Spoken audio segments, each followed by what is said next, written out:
Welcome back to another episode of CX Riot Radio, where we talk about customer experience and, you know, other stuff, still in a hyper caffeinated state.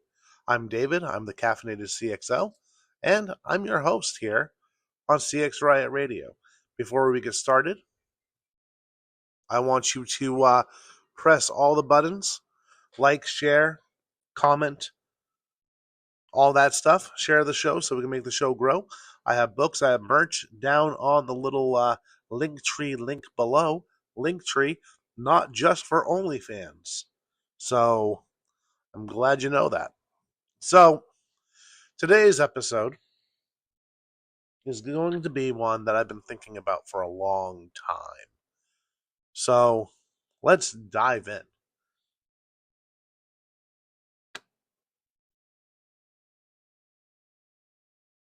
After that nice, refreshing drag of a Lucky Strike Red 100. This episode brought to you by Lucky Strike's Red 100s. Not financially, but emotionally. So, let's get started. You ever notice how people talk about the future like it's coming? Like it's scheduled? Like it's going to roll in on a date, not knock politely and ask permission? No. The future doesn't arrive like a guest. It arrives like a hostile takeover. And William Gibson said it the best. The future is already here. It's just not evenly distributed. Now, that's not just a quote. I mean, it is a quote, but it's also a diagnosis. Tonight, we're going to be talking about cyberpunk, the genre, and how it relates and how it mirrors modern life, what we're living right now. So, because cyberpunk isn't a neon aesthetic, it's not a filter, it's not a soundtrack, it's not a game. I mean, it is.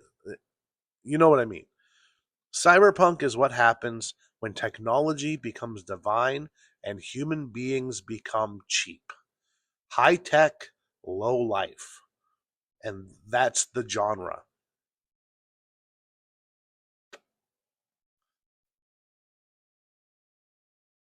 And if you think it's fiction, you're behind. Because we're already living in the sprawl. We just call it modern life so we don't have to admit that we're trapped. So, cyberpunk, if you don't know, is a world where the lights get brighter and the streets get darker. It's mega corporations with godlike power. It's people living inside systems they can't understand, can't escape, and can't negotiate with. It's identity as data, privacy as a relic, debt as a leash, and convenience as sedation. And yeah, Blade Runner, Neuromancer, Ghost in the Shell, all of those fantastic examples of the genre. But they weren't just cool stories, they were warnings. They were the smoke alarm going off decades early.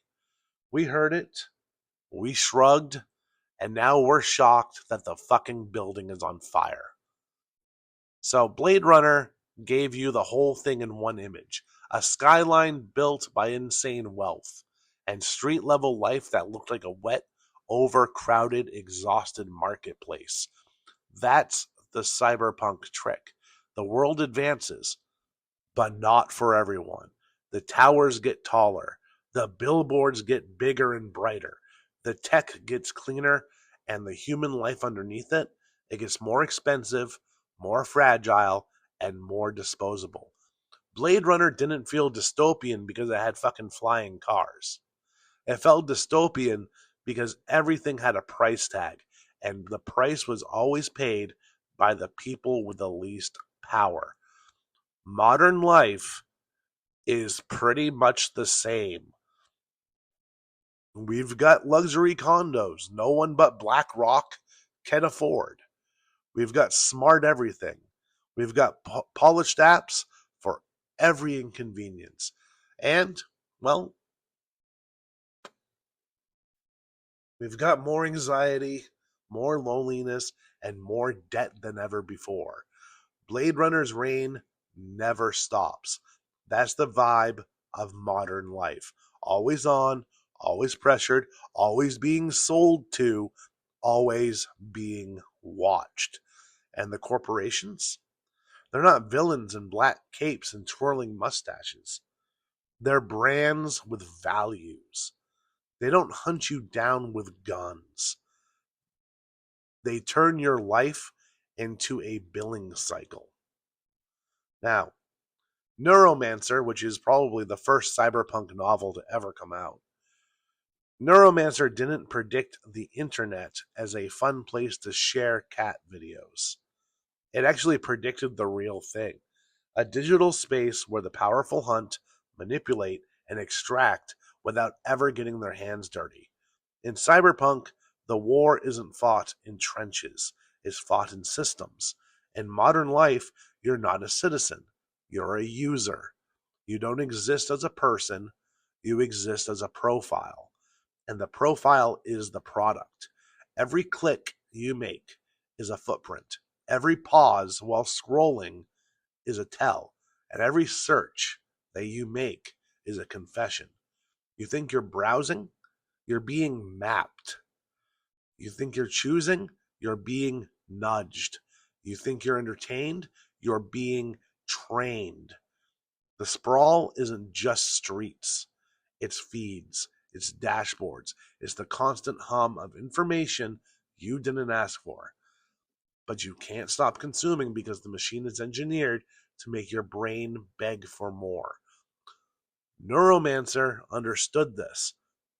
Cyberspace isn't a frontier, it's a marketplace, and your attention is the currency. So let's talk about Ghost in the Shell. If you haven't watched Ghost in the Shell, go watch Ghost in the Shell. It's on Amazon Prime. And if you don't like anime, that's fine. Watch it anyway.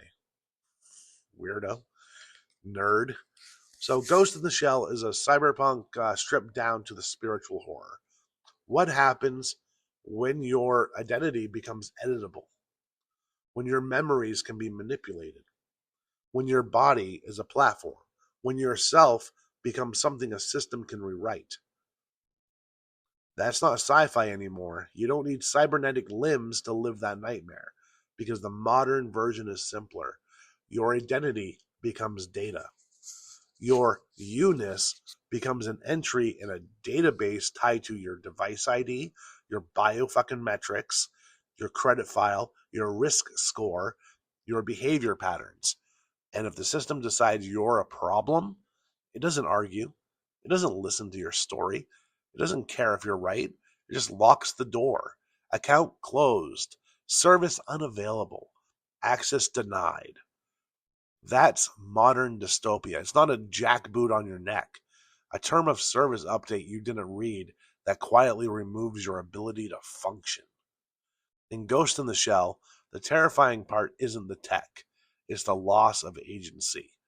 The sense that you can be overridden. And modern life is full of that. Try appealing to an algorithm. Try arguing with a policy. Try explaining nuance to a chatbot that was trained to deflect. That's the cyberpunk customer experience. Not wow. More like go fuck yourself, but in a friendly tone. So now let's talk about the thing that makes modern life feel like a cage with some pretty mood lighting. Everything is a subscription. You don't buy shit anymore. You rent everything. Music, TV, software, storage, features on a car you already fucking paid for. You don't own products, you lease access, and they can revoke that access whenever they want. That's not innovation, that's control. A one-time purchase is an escape hatch. They don't want escape hatches. They want lifetime, lifelong extraction. So they turn life into a meter. And if you stop paying, you don't just lose a luxury, you lose the version of your life that depends on it. Your photos, your files, your entertainment, your tools. That's cyberpunk. Not because it's techie, because it's dependency. So people talk about freedom nowadays like it still means something. But modern freedom is choosing which app controls you. Try going without accounts. Try living without being tracked. Try functioning without a phone. Try paying cash. Try opting out. You can't. Not because you're weak, because the system is designed to punish autonomy. It makes independence inconvenient, expensive, and suspicious. And Cyberpunk always shows that. Not with speeches, with environments, with locked doors, with checkpoints, with the subtle message you can exist as long as you comply. In Blade Runner, the corporations own the skyline. In modern life, corporations own your necessities. They raise prices, cut quality, hollow out service, and call it efficiency. They'll spend millions on marketing language about community while outsourcing support and deflecting customers into self-service mazes. You know the script. Chatbot first, then FAQ, then submit a ticket, then silence, then we're sorry to see you go. This isn't bad management. It's the business model. Reduce contact, reduce labor, maximize extraction. And here's the part you already probably feel. The world is getting more expensive and customer service is getting worse at the same time. That's not coincidence. That's the plan. So, in Cyberpunk, the poor aren't controlled with weapons. They're controlled with debt. Modern life is the same. Debt is the leash. Buy now, pay later. Low monthly payments. Minimum payment due. They don't want you buying things.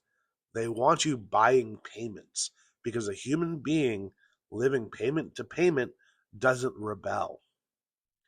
They don't risk. They don't leave the job. They don't build. They obey. Debt is the quiet hand around your throat. And the whole time, the system smiles and tells you its financial wellness.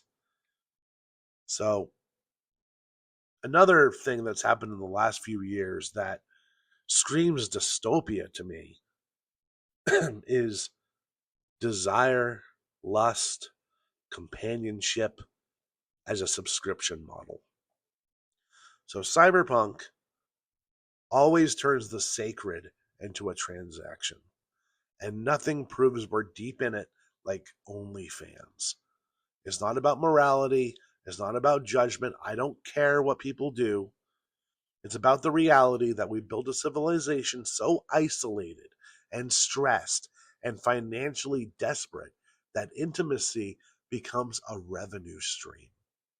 And on the other side, you've got people so lonely they'll subscribe to simulated closeness just to feel wanted. That's cyberpunk, a world where human warmth is sold as a premium feature. And cyberpunk also has AI everywhere, but the modern twist is darker. AI isn't just tools, AI is comfort, AI is companionship. AI is the thing you talk to because humans don't have the time, patience, or emotional bandwidth anymore. And again, I don't want you to misunderstand me. The desire is human. The horror is what it says about the world.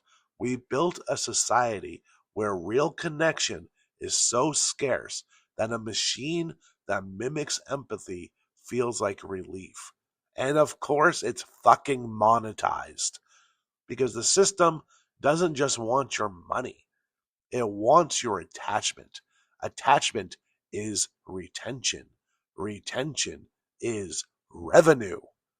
High tech, low life. So, delivery culture, moving on, delivery culture looks like luxury, but it's really domestication. If the outside world is expensive, hostile, time starved, and stressful, people retreat. They stay in, they order in, they scroll, they numb out. That is the epitome of cyberpunk. Not because ramen arrives at your door, because the sprawl outside feels so exhausting that you'd rather pay fees forever than interact with reality. The pod inside, the sprawl outside.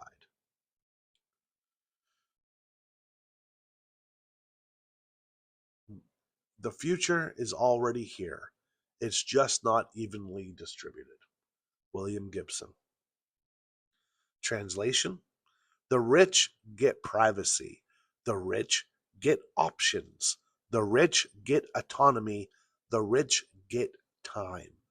Everyone else gets subscriptions, surveillance, debt, deflection, algorithmic control, artificial intimacy.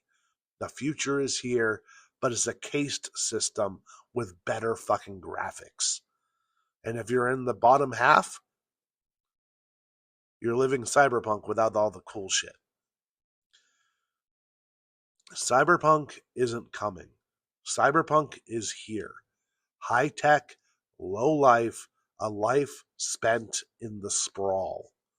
And the most terrifying part is this: they didn't force it on you with guns.